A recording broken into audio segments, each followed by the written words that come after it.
अगर आपका बच्चा किसी दूसरे बच्चे के ऊपर हाथ उठाता है, उसे मारता है, और आपके बच्चे की कंप्लेन आए दिन आती रहती है, स्कूल से आए दिन फ़ोन आते रहते हैं कि आपके बच्चे ने दूसरे बच्चे को मार दिया है, आप आ जाओ, या फिर सोसाइटी में खेलते खेलते किसी दूसरे बच्चे को मार दिया है और आपके पास कंप्लेन आती है, तो इस कंडीशन में आप क्या करोगे, किस तरह से इमीडिएट एक्शन लोगे और किस तरह से आपके बच्चे के घर पर सेल्फ रेगुलेशंस पर वर्क करोगे, उसकी प्रोप्रियोसेप्टिव नीड पर वर्क करोगे। आज इस टॉपिक पर हम बात करेंगे। अगर देखा जाए तो ऑटिज्म में 10 में से 8 to 9 चिल्ड्रन ऐसे होते हैं जो इस बिहेवियर प्रॉब्लम्स को शो करते हैं, और हमारी सोसाइटी में इस बिहेवियर को गुड बिहेवियर नहीं माना जाता है, इसे बैड बिहेवियर के कैटेगरी में डाला जाता है। तो आपको यहाँ पर ये सोचना है, समझना है कि आपको इमीडिएटली क्या एक्शन लेना है और घर पर आप उसकी प्रोप्रियोसेप्टिव नीड पर और उसकी सोशल स्किल्स पर किस तरह से वर्क करोगे। तो इसी टॉपिक पर आज हमारा वीडियो है, तो वीडियो को पूरा देखिएगा ज़रूर। Hello dear parents, welcome to my channel helping hands, I help for autistic and hearing impaired children. I am Dr. Darshita. I welcome you all to my channel.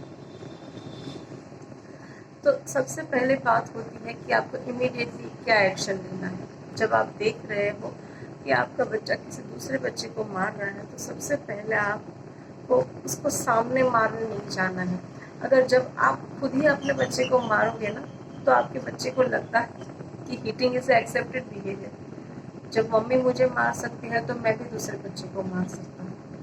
तो ये चीज़ रॉन्ग है, ये चीज़ को आपको नहीं दिखाना है, क्योंकि आप पेरेंट्स ही एक रोल मॉडल होते हो बच्चे के लिए। जब आप ही ऐसे करोगे तो बच्चा तो करेगा ही, ठीक है। तो सबसे पहले आपको ये चीज़ नहीं करनी है। सेकंड थिंग, आप क्या करोगे कि उसका हाथ इस तरह से ज़ोर से पकड़ोगे, टाइट फॉर 30 सेकंड्स। इस तरह से 30 सेकंड्स करोगे, फिर 5 सेकंड रिलीज करोगे, उसे ढीला छोड़ोगे। बिल्कुल नहीं छोड़ना है ऐसा नहीं है, लेकिन आप लूज करोगे। अगेन आप 30 सेकंड्स करोगे, और उस तरह से आप, एक तरह से हम पंपिंग देते हैं, इस तरह से आप उसको, इस तरह से आपको करना है। मैं ये एक्शन कर रही हूँ। इससे क्या होता है कि मसल्स में ब्लड सर्कुलेशन इम्प्रूव होता है, उनकी प्रोप्रियोसेप्टिव इनपुट मिलता है, और बच्चा काम डाउन मोड पर आ जाता है, ठीक है। उसके बाद आप क्या करोगे कि आप उसको 4 मिनट्स के लिए टाइट पैर हग करोगे। आप अपने बच्चे को गोदी में ले सकते हो, या खड़े खड़े पीछे से आप उसको इस तरह से पकड़ोगे और टाइट पैर हग दोगे, ठीक है। इससे भी बच्चा काम डाउन मोड पर आ जाएगा। उसके बाद आप उसको घर पर ले जाओ, उस सिचुएशन से उसको अलग कर दो, ठीक। फिर जब बच्चा रिलैक्सिंग मोड पर होता है, तब जो चीज़ें करनी है उस पर हम बात करते हैं आज। सबसे पहले इसमें ऑक्यूपेशनल थेरेपी का बहुत ज़्यादा रोल होता है। तो आपको मसाज देना है पूरे बॉडी पर, और स्पेशली हैंड्स पर देना है। उससे बच्चों में जो जॉइंट्स है, मसल्स है, उसमें जो नर्व एंडिंग्स है, वहाँ पर एक अच्छी सी थेरापी मिलती है, और जो प्रोप्रियोसेप्टिव नीड है वो फुलफिल होती है। उसके बाद आप वाइब्रेटर से भी आप मसाज दोगे, तो इससे भी आप नर्व एंडिंग्स पर वर्क करोगे, ठीक है। देन कम्स जॉइंट कंप्रेशन, इस तरह से करना होता है। आप अपने थेरापिस्ट से भी ये चीज़ सीख सकते हो। उसके बाद आता है डिफरेंट टेक्सचर्स के साथ आप उसे सेंसरी प्ले दोगे। आप डिफरेंट मैट्स दे सकते हो, जैसे कि मैंने अपने प्रीवियस वीडियोस में बताया कि डिफरेंट टेक्सचर्स का उसे फीलिंग दो, फर का, वेलवेट का, वूल का, जूट का, सिल्क का, कॉटन का, ठीक है। तो इस तरह से आप अपने बच्चे को टैक्टाइल इनपुट भी दे रहे हो, ठीक है। फिर आप घर पर सेंसरी प्ले दे सकते हो, वाटर बीड से दे सकते हो, सोप वाटर से दे सकते हो, फिर राइस चना, मैदा, अलग अलग ग्रेन्स दे सकते हो, डिफरेंट डिफरेंट कलरफुल मटेरियल दे सकते हो, जिससे बच्चा सेंसरी प्ले कर सकता है। उसके अलावा भी आजकल मार्केट में काइनेटिक सैंड मिल जाती है, स्लाइम मिल जाता है, इससे भी आप बच्चे की टैक्टाइल इनपुट दे सकते हो और उसकी नीड्स सेटिस्फाई कर सकते हो। ठीक है, तो sensory play is also very very important for controlling this behaviour. Then comes play therapy. उसके अंदर आप बच्चे को हाई फाइव देना सिखाओ, डिफरेंट डिफरेंट क्लैपिंग गेम्स सिखा सकते हो, जैसे हम स्कूल में खेलते थे इस तरह से। फिर आप अपने डॉल के साथ उसे बिठाओगे और उसको एक साइकोथेरापी भी दोगे, जैसे कि आपको ये चीज़ समझानी है कि जब आप किसी की ऊपर मारते हो ना, तो सिर्फ उसकी बॉडी पर आप हर्ट नहीं करते हो, उसकी फीलिंग्स पर भी हर्ट कर रहे हो। ठीक है, तो यही चीज़ आप उसके डॉल के साथ, एक टेडी बेयर के साथ भी आप उसके ये दिखा सकते हो कि आप जब इसे मारा तो ये भी रोने लगा, तो सामने वाला बच्चा भी रोएगा क्योंकि आपने उसे हर्ट किया है। ठीक है, फिर आप इमोशनल कार्ड्स बना सकते हो, जैसे कि एंग्री, टीजिंग, जेलसी, कि आपको ये बच्चे को पूछना भी है और सिचुएशन को समझना भी है। अगर आपका बच्चा वर्बल नहीं है तो आप दूसरे से भी पूछ सकते हो कि सिचुएशन क्या थी। आपके अपने बच्चे को कार्ड इस तरह से बता कर भी पूछ सकते हो कि आपको उस वक्त क्या हो रहा है। वो बच्चे आपके साथ खेल नहीं रहे थे या फिर कोई आपको चिढ़ा रहा था, किसी ने आपकी चीज़ ले ली इसलिए आपको गुस्सा आ रहा था। फिर ये बेसिक फीलिंग्स होती है, एंगर, जेलसी, टीजिंग, तो आप उस पर भी वर्कआउट करना स्टार्ट करो। आपका बच्चे को आप पॉइंटिंग करना स्टार्ट करवाओ कि आपके बच्चे को अपनी फीलिंग्स को आइडेंटिफाई करना सीख पाए कि ये चीज़ हुई थी मेरे साथ, इसलिए ये बिहेवियर हुआ।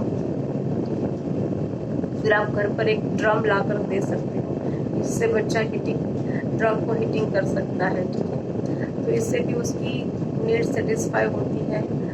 फिर आप पानी का टब दे दो, उसके अंदर उसको प्ले करने दो, तो वाटर से भी बहुत सारी सेंसरी इनपुट मिलता है। स्विमिंग भी उसके लिए बहुत अच्छा होता है। इस बच्चों के लिए हाइड्रोथेरापी का भी बहुत ज़्यादा रोल होता है, ये भी बहुत अच्छे से वर्क करती है। फिर आप उसके साथ सोशल स्किल पर भी वर्क करो कि जब आप कोई इस तरह से चिढ़ा रहा होता है, आप गुस्सा होना उससे आपको लगता है तो आपको गुस्सा होना नहीं है, आपको साइड में इस तरह से हैंड को फोल्ड करके खड़े रह जाना। आपको रिएक्ट नहीं करना है। आप पास में कोई बड़ा हो तो उसकी भी आप हेल्प ले सकते हो, या फिर आप घर पर आ सकते हो या साइड में जा सकते हो। लेकिन कोई आपको टीज कर रहा है तो आपको टीज नहीं होना है, आपको चिढ़ना नहीं है, आपको गुस्सा नहीं करना है। आप उसको इस तरह से हैंड्स को फोल्ड करके कॉर्नर में खड़े रहना सिखा सकते हो। ठीक है, कि अगर आपको कहना भी है तो आप मम्मा को आकर बताओ या फिर टीचर को बता सकते हो कि ये आपको परेशान कर रहा है। उसके बाद आता है कि आप अपने बच्चे को इस नेगेटिव बिहेवियर को पॉजिटिव बिहेवियर से किस तरह से आप कन्वर्ट करोगे। तो आप बता सकते हो कि हाथ हमें ईश्वर ने क्यों दिए हैं। आप हाथ का फंक्शन, जो रियल फंक्शन है, वो आप बच्चे को समझाना शुरू करो। और जब जब वो एक्टिविटी करो आप साथ में बताते जाओ। जैसे कि आपका बच्चा खाना खा रहा है तो आप उसको बताओ कि ईश्वर ने हमें हाथ खाना खाने के लिए दिए, ईश्वर ने हमें हाथ पानी पीने के लिए दिए। उसके बाद जब वो एडियर एक्टिविटीज़ कर रहा हो तब भी आप ये चीज़ दोहराओगे कि ईश्वर ने हमें हाथ खुद से कपड़े पहनने के लिए दिए हैं, खुद से अपना बाल बनाने के लिए दिए हैं, खुद से ब्रश करने के लिए दिए हैं। अगर आपके पास हाथ नहीं होते तो आप सोचो कि आप क्या क्या चीज़ नहीं कर सकते। आपको भूख लगती लेकिन आप खाना नहीं खा सकते, आप अपना खुद का काम नहीं कर सकते थे। फिर आप जब बच्चे को एजुकेशन करा रहे हो उस वक्त भी आप बताओ कि हमें हाथ ईश्वर ने लिखने के लिए दिए हैं, ड्राइंग बनाने के लिए दिए हैं। तो इससे बच्चा धीरे धीरे एक अंडरस्टैंडिंग लेवल पर आता जाएगा कि हाथ का रियल फंक्शंस क्या होता है। हमें ईश्वर ने हाथ क्यों दिए हैं। तो आप एक नेगेटिव बिहेवियर को पॉजिटिव बिहेवियर से रिप्लेस कर रहे हैं। आपको एक सोशली एक्सेप्टेड बिहेवियर भी आपको बच्चे को सिखाना है कि जब आप किसी से मिलते हो तो आप उसको हाय कह सकते हो, हेलो कह सकते हो, शेक हैंड कर सकते हो। ठीक है, ये चीज़ें अलाउड है, लेकिन आप किसी को स्लैप नहीं कर सकते, किसी को हिट नहीं कर सकते। आप इस चीज़ का पिक्चर्स भी लेकर दिखा सकते हो। राइट एंड रॉन्ग का भी कॉन्सेप्ट आप दे सकते हो। जैसे कि जो एक्सेप्टेड बिहेवियर है उसे ग्रीन कलर से आप राइट का साइन करोगे, और जो अनएक्सेप्टेबल बिहेवियर है उसे उसके कार्ड पर आप रेड कलर से इस तरह से क्रॉस बनाओ। इससे बच्चे को धीरे धीरे समझ में आना स्टार्ट होगा क्या चीज़ें सोशली एक्सेप्टेड है, क्या चीज़ें सोशली अनएक्सेप्टेड है। और उसके साथ आप, जैसे मैंने आपको बताया कि आप उसको ऑक्यूपेशनल थेरापी भी साथ में दोगे, मसाज दोगे, वाइब्रेशनल थेरापी दोगे, सेंसरी प्ले दोगे, प्रिटेंड प्ले दोगे, फिर डिफरेंट ऑब्जेक्ट्स के साथ प्ले दोगे, क्लैपिंग गेम सिखाओगे। तो ये चीज़ों से धीरे धीरे बच्चा एक कामिंग मोड पर आना स्टार्ट होता जाता है। इस कंडीशन में व्हील बैरो वॉक भी बहुत यूज़फुल रहता है कि व्हील बैरो वॉक पे भी जब बच्चा अपने हाथों पर चलता है तो यहाँ पर बहुत अच्छा सा एक सेंसरी इनपुट मिलता है। और आपको एक अपने बच्चे को एक और बिहेवियर सिखाना है कि जब कोई नहीं होता है तो आप क्या करोगे। जैसे कि स्कूल में उसके साथ ये हुआ, आप नहीं होते हो, प्ले करने गया है, आप हमेशा साथ नहीं होते हो, तो उस कंडीशन में आप क्या करना है कि अगर आपके हाथ में बहुत ऐसा हो कि किसी को मारना है तो उस वक्त आप क्या करोगे। तो उस वक्त आपको सिखाना है कि आप अपने ही हाथों पर बैठ जाओगे, जैसे कि इस तरह से बैठना है। ठीक है, तो उसके बटक्स हैं वो उसकी पाम पर रहेंगे। तो उसके खुद के बॉडी के प्रेशर से ही उसको एक हाथ में इनफ प्रोप्रियोसेप्टिव इनपुट मिल जाएगा। अगर वो 2-3 मिनट भी इस पोजीशन में बैठता है बच्चा, तो उसकी बॉडी के वेट से ही उसके हेड्स पर इनफ प्रोप्रियोसेप्टिव इनपुट मिल जाता है और ये चीज़ें वहीं से रुक जाती हैं।